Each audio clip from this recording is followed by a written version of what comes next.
Welcome back. As tensions rise between the United States and Russia over Ukraine, Vladimir Putin is laying the blame on the West, claiming he fears NATO expansion into the region. He also is claiming he is not looking for a fight, saying this week, quote, armed conflicts and bloodshed are absolutely not something we would choose. Here with reaction is Fox News contributor and former Secretary of State Mike Pompeo. Mr. Pompeo, good morning to you, and happy Christmas Eve.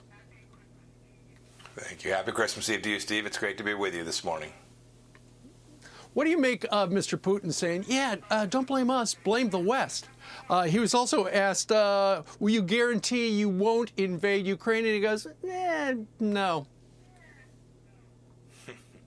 Well, Vladimir Putin's been on the stage for an awfully long time. He knows full well that Latvia, Estonia, they're not going to invade Russia. He knows this. It's a fake victimization to assert somehow that he feels threatened from those countries for an invasion.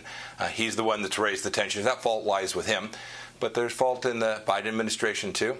When Putin saw what happened in Afghanistan, the terrible tragedy of 13 Americans being killed and real weakness being shown, when we gave him the opportunity to finish his pipeline to have energy control over Germany, he saw American weakness. And so I think what you've seen over these past days and weeks is him putting pressure on the Americans, looking for concessions, trying to achieve something through threats and coercion that he doesn't want to do militarily, but he's perfectly prepared to push the Biden administration to the edge to see if he can't get what he'd really like.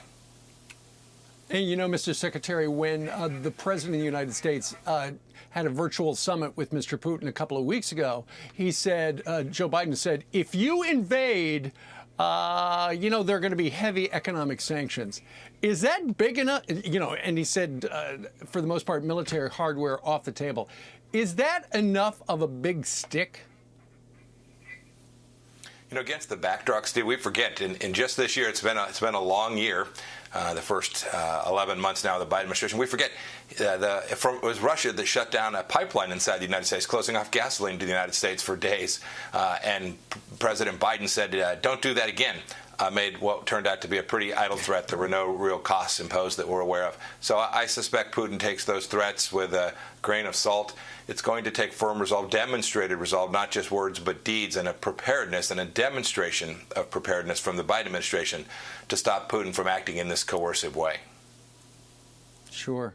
I remember you from when you were our Kansas congressman. What sort of traditions, family Kansan traditions, did you have at Christmas time, Mr. Secretary?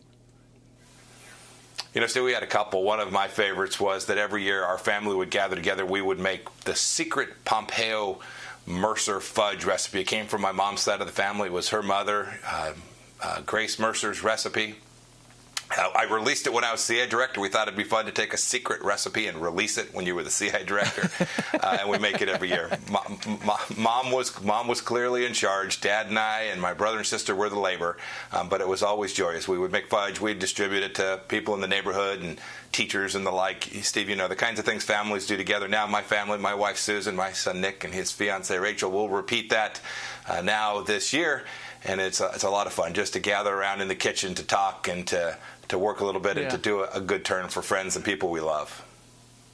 Well, that's great. Obviously, the fudge recipe has been declassified because we just put it on TV.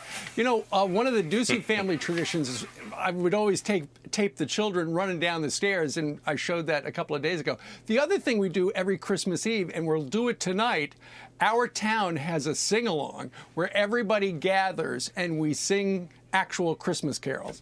And I think we've got some pictures of it where the kids do the singing, they hand out the sheet music, and there you can see right there, it's dark.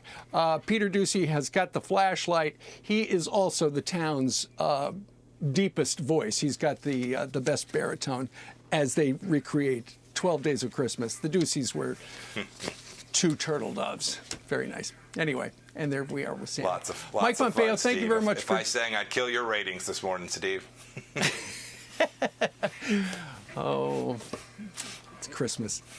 Anything goes. Mr. Pompeo, thank you very much for joining us, and Merry Christmas to you and your entire family. Merry Christmas to you all as well. I tell you what, Mr. Pompeo, could we put that recipe on Fox and Friends so we could share it with everybody? Yeah, that'd be awesome, Steve. I would love that. Susan and my mother, who's passed away now, would love that as well. Okay, so folks, give us a half an hour, and we will get a link to the family secret fudge recipe. All right, Mike, thank you very much. Merry Christmas. Thanks, Steve. So long, sir.